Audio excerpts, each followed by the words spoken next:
امام ابو بکر بن خزیمہ کون ہے؟ یہ ذہبی نے سیر اعلام نبلاء میں لکھا کہ ان سے امام بخاری نے بھی حدیث روایت کی۔ امام بخاری جیسے جن کے شاگرد وہ ابو بکر بن خزیمہ، ان کے بارے میں محمد بن معمر کہتے ہیں یہ ابو بکر بن خزیمہ جو ہیں ان کی ولادت 223 ہجری کی ہے، اور اتنا جلد عروج پایا امام بخاری جیسے لوگ ان سے شرف تلمذ پاتے رہے۔ یہ ابو بکر بن خزیمہ کس طرح نکلے؟ اور یہاں سے ضمناً میں اس چیز کا ذکر بھی کرنا چاہتا ہوں کہ لوگ آج انہوں نے اپنے آپ کو اہل حدیث کہنا شروع کر دیا۔ میں نے کہا اہل حدیث ایک اسپیشلائزیشن علم میں، فن میں۔ یہاں کیا لکھا ہے؟ ابو بکر محمد بن معمر کہتے ہیں خرجنا ما امام اہل الحدیث ابو بکر بن خزیمہ، ہم امام اہل حدیث ابو بکر بن خزیمہ اور ابو علی سقفی کے ہمراہ اور مشائخ کی ایک جماعت کے ہمراہ نکلے، وہم مصداق متوافرون، وہ بہت زیادہ مشائخ تھے اہل حدیث، الی زیارت قبر علی بن موسیٰ الرضا، امام علی بن موسیٰ الرضا کی قبر کی زیارت کے لیے ہم نکلے تھے۔ فرعیت من تعظیمہ، یعنی ابن خزیمہ لتلک البکا، کہتے ہیں وہاں جا کر ہم نے دیکھا اہل حدیث کا امام جو مسلک میں سنی ہے اور اپنی مصروفیت میں امام اہل حدیث ہے، کیونکہ یہ علمی شعبہ ہے، انہوں نے وہاں جا کے کیا کیا؟ جن 3 چیزوں پر آج شرک کا فتویٰ لگا کہ قبر کے پاس جا کر تواضع نہ کرو، تضرع نہ کرو، تعظیم نہ کرو، تینوں کو نجدی، وہابی، مفتیوں نے شرک کہا، ابو جہل سے بڑا شرک کہا۔ یہ ہزاروں محدثین کے امام جب پہنچے امام علی رضا کی قبر پر، انہوں نے کیا کیا؟ راوی کہتے فرعیت من تعظیمہ، یعنی ابن خزیمہ تھا، ابن خزیمہ نے جا کر وہاں تعظیم کی، لتلک البکا، پورے آستانے کی تعظیم کی، وتواضعہ لہا، وہاں جا کر تواضع کی، وتضرعہ عندہا، وہاں آستانے کے پاس جا کر عاجزی کی، ما تحیرنا، ہم حیران رہ گئے، اتنے بڑے امام نے وہاں جا کے حاضری دی ہے، قبر کی تعظیم بھی کی ہے، تواضع بھی کی ہے اور تضرع بھی کیا ہے، تو پتہ چلا اہل سنت کا مسلک گھڑا ہوا نہیں ہے، یہ ہر صدی میں اپنی حقیقت کے ساتھ چمکتا آیا ہے۔ پکی ہے تو زمین سے اس کو نشٹ کہاں سے کرنا چاہیے؟ زمین سے، یعنی زمین سے لیول میں۔ اسی حدیث کو نہ سمجھنے کی بنا پر ان بیوقوفوں نے کیا کیا کہ جنت البقیع کو بٹھا دیا، جنت المالا کو بٹھایا۔ مگر آئیے حدیث رسول ہمیں رہنمائی کرتے کہ قبر کتنی ہونا چاہیے۔ آئیے بخاری شریف دیکھیں اس تعلق سے۔ اب بخاری کے بعد تو گنجائشی ختم ہے۔ بخاری شریف جلد نمبر 1، اس کا باب ہے ما جاء فی قبر النبی صلی اللہ علیہ وسلم و ابی بکر و عمر۔ رسول اللہ صلی اللہ علیہ وسلم کی قبر مبارک، ابو بکر صدیق اور حضرت عمر کی قبر مبارک، یعنی حالانکہ حدیث امام بخاری نے جس مزار کے تعلق سے لایا اور رسول اللہ کا ہی روضہ اقدس ہے، رسول اللہ کی مزار اقدس ہے، لیکن حضرت عمر اور ابو بکر کا بھی باب میں ذکر کر کے یہ اشارہ کر رہے ہیں کہ جس طرح رسول اللہ کی قبر مبارک تھی ویسی ابو بکر اور حضرت عمر کی بھی تھی۔ اب حدیث لاتے، حدیث نمبر 1301، انہوں نے پوری سند بیان کی امام بخاری نے۔ حدثنا محمد قال اخبرنا عبداللہ قال اخبرنا ابو بکر بن عیاش عن سفیان التمار، وہ کہتے ہیں حدیث بیان کی ہم سے محمد نے، انہیں خبر دی عبداللہ نے، وہ کہتے ہیں ہمیں خبر ملی ابو بکر بن عیاش سے، اور وہ کہتے ہیں کہ روایت کیا سفیان تمار، حضرت سفیان کھجور بیچنے والوں نے، انہ حدثہ، اور ان سے حدیث ہے انہ رعا قبر النبی صلی اللہ علیہ وسلم مسنما۔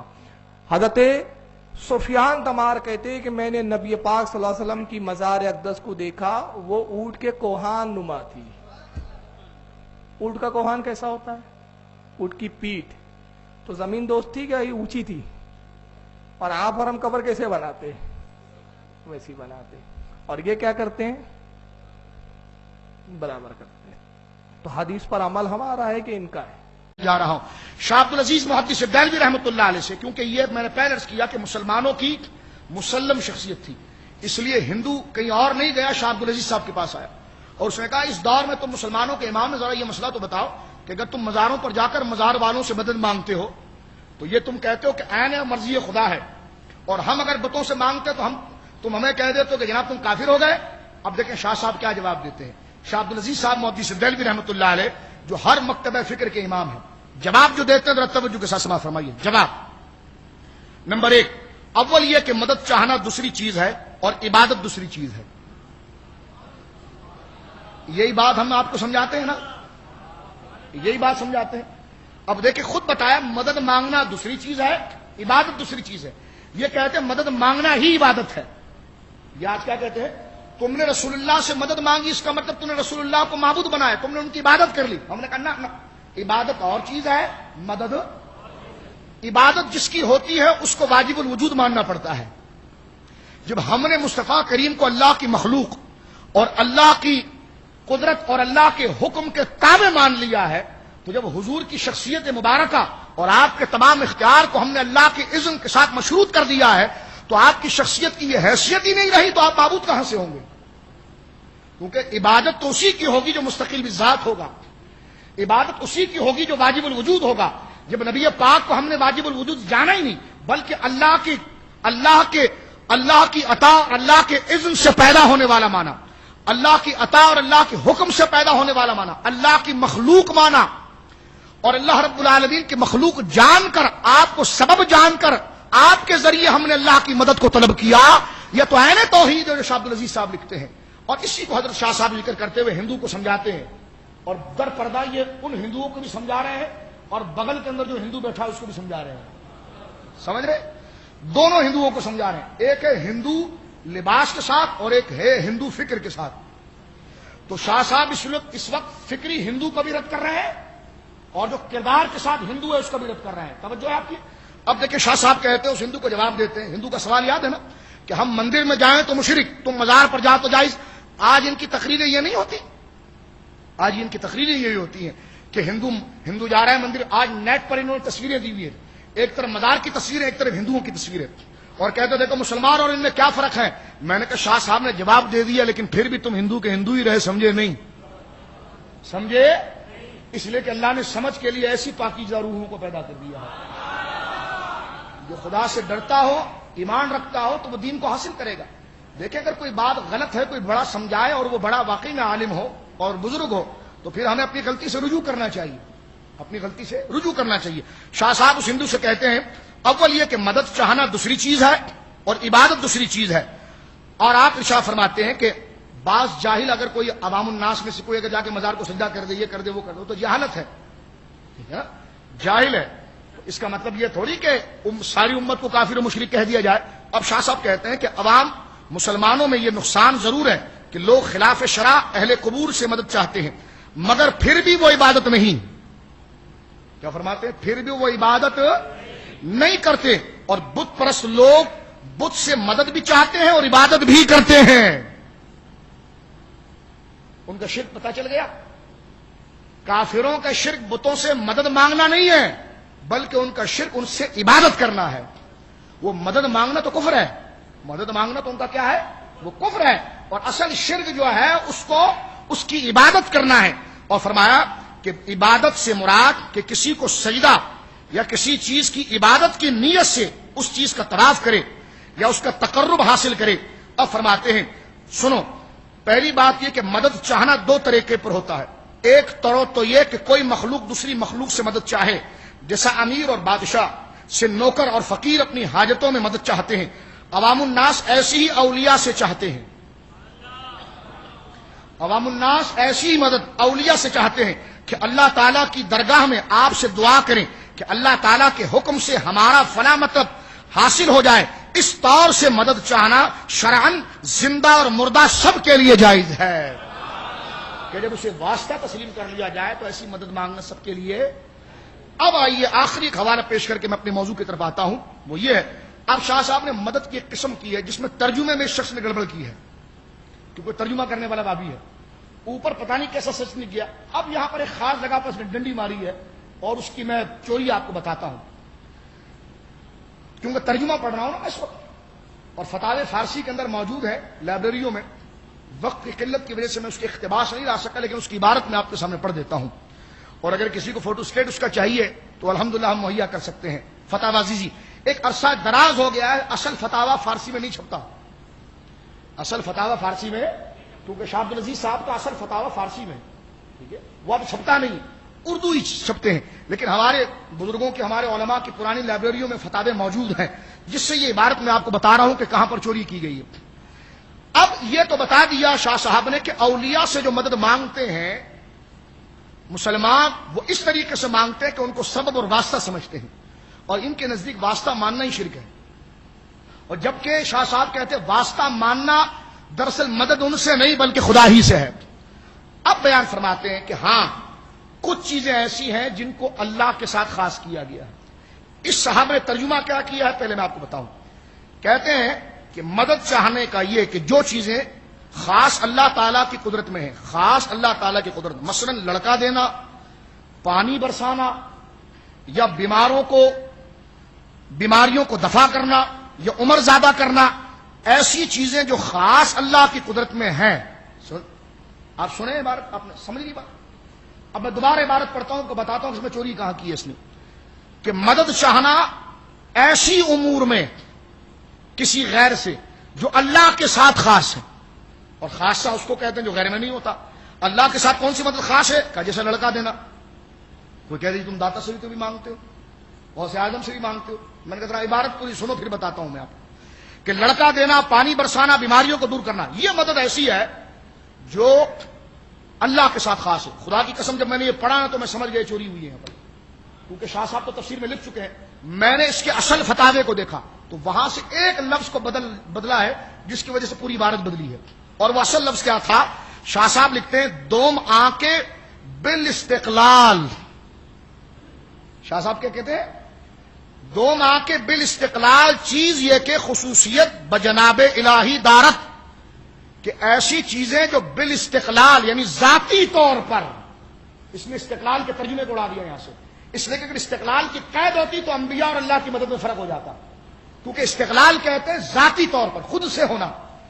تو یہاں پر شاہ صاحب لکھتے ہیں کہ ذاتی طور پر اللہ سے مدد مانگنا اور کسی غیر سے یہ عقیدہ رکھنا ذاتی طور پر کہ وہ بیٹا دے سکتا ہے تو مشرک ہے۔ تو ہم نے کہا جی بالکل مشرک ہے، اس لیے کہ وہ تو سبب تھا، وہ مؤثر نہیں ہو سکتا۔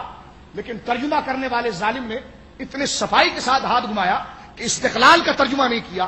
میں آپ کے سامنے فارسی عبارت پھر پڑھتا ہوں جو میں نے اصل نسخے سے یہاں پر نوٹ کی ہے، تاکہ میری اس کتاب کو کوئی پڑھے، کبھی اس کی ضرورت پڑے تو اس کے سامنے رہے کہ یہاں سے ترجمے کی تحریف ہوئی ہے۔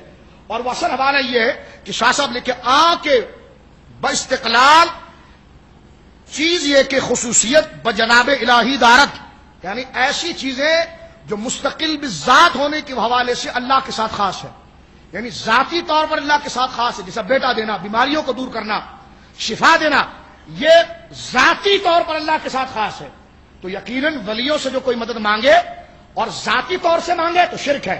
شاہ صاحب یہ کہتے ہیں کہ ذاتی طور پر یہ چیز اللہ کے ساتھ خاص ہے، لیکن ولیوں سے جو مدد مانگی جاتی ہے وہ ذاتی طور پر نہیں مانگی جاتی۔ ذاتی طور پر تو بیٹا اللہ ہی کی طرف سے ہوتا ہے، لیکن بیٹا دلوانے میں یہ اللہ کی عطا کا مظہر بنتا ہے۔ سمجھے؟ اب آگے سنیے شاہ صاحب کیا فرماتے ہیں۔ اور اس شخص کی نیت یہ نہ ہو، اس شخص کی نیت جو مخلوق سے مدد مانگ رہا ہے یہ نہ ہو کہ وہ مخلوق اللہ تعالیٰ کی درگاہ میں دعا کرے اور اللہ تعالیٰ کے حکم سے ہمارا مطلب حاصل کروائے تو یہ حرام ہے۔ بالکل ٹھیک ہے، اگر کوئی ولی سے مدد اس نیت سے مانگے، یار معاذ اللہ بفرض محال کوئی ایسا کہتا نہیں ہے، لیکن بات کر رہا ہوں کوئی رسول اللہ صلی اللہ علیہ وسلم کے لیے رکھے کہ حضور علیہ الصلوۃ والسلام بغیر اللہ کی مرضی کے دے دیتے ہیں تو ظاہر سی بات ہے یہ حرام ہے، یہ کفر ہے۔ آگے لکھتے ہیں اور کوئی مسلمان اولیاء سے اس ناجائز طور پر مدد نہیں چاہتا۔ شاہ صاحب لکھتے ہیں کہ اور کوئی مسلمان اولیاء سے اس ناجائز طور پر مدد نہیں چاہتا، یعنی ان کو قادر مطلق نہیں سمجھتا، قادر مطلق نہیں سمجھتا، خواہ اولیاء زندہ ہوں یا فوت شدہ، وہ مسلمان اسلام سے خارج نہیں۔ جواب دے دیا، مسلمانوں کی ترجمانی ہو گئی کہ ہم مزاروں پر کیوں جاتے ہیں۔ اب آئے بتوں کی طرف اور فرماتے ہیں بت پرست لوگ بھی اسی ناجائز طور سے اپنے بتوں کو معبودان باطل اور معبود سمجھتے ہو مدد چاہتے ہیں، لہذا اس لیے یہ کافر ہوتے ہیں، اور ولیوں سے مدد مانگ کر مسلمان کافر مشرک اس لیے نہیں ہوتے کہ وہ مدد اللہ ہی سے مانگتے ہیں اور ولیوں کو مدد کے ظاہر سمجھنے کا سبب جانتے ہیں۔ بنایا کس نے؟ یہی سمجھانا چاہتا ہوں، کچھ لوگوں کو مزاروں سے چڑے، دیکھیں جی ضرورت نہیں ہوتی ہے، اوپر چھت ڈال دینا، یہ کر دینا، وہ کر دینا۔ اچھا یار صحابہ سے پوچھتے صحابہ کرام کیا مزار بنائیں گے کہ نہیں بنائیں گے؟ بخاری شریف، کیا بولا میں نے؟ بخاری شریف کی حدیث ہے، اللہ اللہ سرکار کے وصال کے بعد ولید کے دور میں میرے رسول اکرم کے مزار پرانوار کی دیوار گر گئی. سرکار کے مزار کی سرکار کے مزار کی دیوار گر گئی. سرکار کے مزار کی دیوار گر گئی. ولید نے آرڈر دیا اب گہری دیوار بنیادیں کھودو اور اچھا سا مزار بناؤ. تابعین کا دور ہے.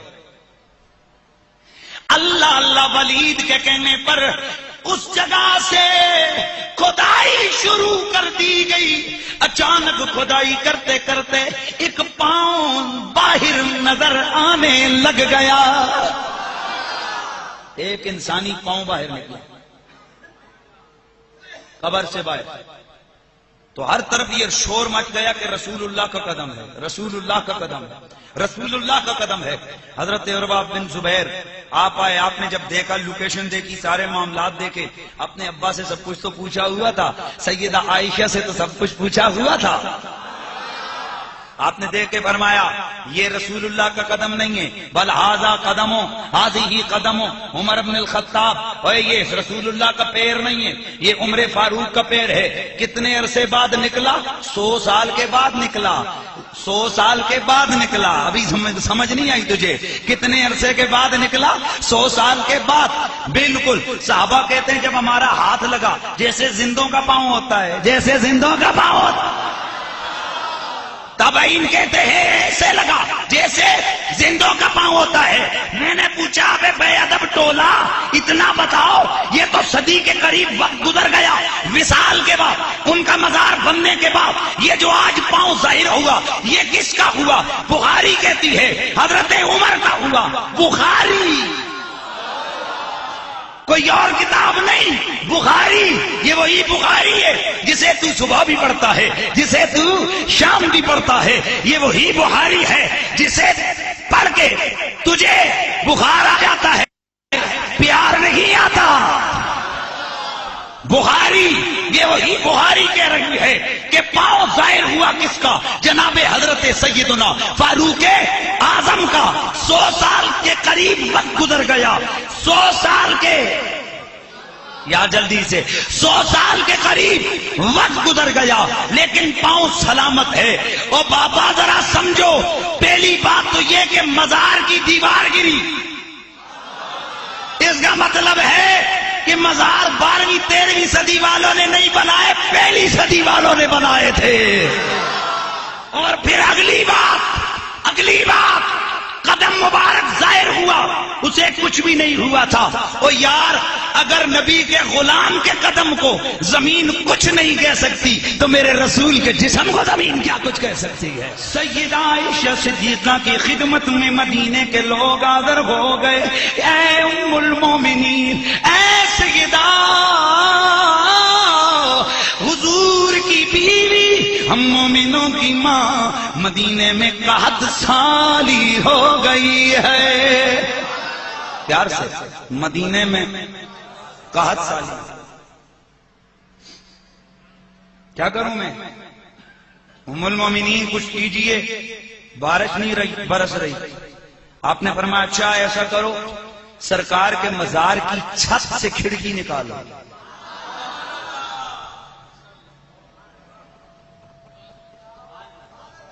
سرکار کے مزار کی چھت سے کھڑکی نکالو، چھت سے کھڑکی نکالو. انہوں نے ام المومنین کا کہا مانا، کھڑکی نکالی. آسمان اور قبر رسول کے درمیان جب پردہ حائل نہ ہوا، اتنی بارش برسی، اتنی بارش برسی. صحابہ فرماتے ہیں بعد میں مدینے والوں نے پکی کھڑکی رکھ دی. کبھی غور کیا ہو تو آج بھی سرکار کے گنبد پہ کھڑکی موجود ہے. پتا چلا چھت اس وقت بھی میرے رسول کے مزار کی تھی. آئے ہائے، میرے رسول کے مزار کی چھت اس وقت بھی تھی. کہا نہیں وہ تو نبی کا مزار ہے. میں نے کہا نبی کا بھی ہے ساتھ، ابو بکر کا بھی ہے ساتھ، عمر کا بھی ہے. اور کمال یہ ہے کہ یہ مزار بنایا کس نے؟ صحابہ نے. تو اگر مزارات بنانا شرک ہوتا تو کیا رسول اعظم کے غلام شرک کرتے رہے؟ یہ کیوں کہا، یہ کیوں کیا، یہ اس طرح مزارات کیوں بنائے؟ ارے کلمہ پڑھنے والوں، پتا چلا یہ مزارات، یہ قبہ، یہ رسول کے قبر منور کے اوپر چھت، اصحاب پیغمبر کے مزارات یہ کیوں بنائے؟ اگر یہ ناجائز امر ہوتا علی کبھی نہ ہونے دیتا، عثمان کبھی نہ ہونے دیتا، حسن کبھی نہ ہونے دیتے، حسین کبھی نہ ہونے دیتے، طلحہ و زبیر کبھی نہ ہونے دیتے، جناب عبد الرحمن بن عوف کبھی نہ ہونے دیتے، کبھی نہ ہونے دیتے. یہ میرے مصطفیٰ کے صحابہ کا مزار بنانا اس بات کی دلیل ہے کہ مزار بنانا شرک و بدعت نہیں، محمد عربی کے غلاموں کی سنت ہے.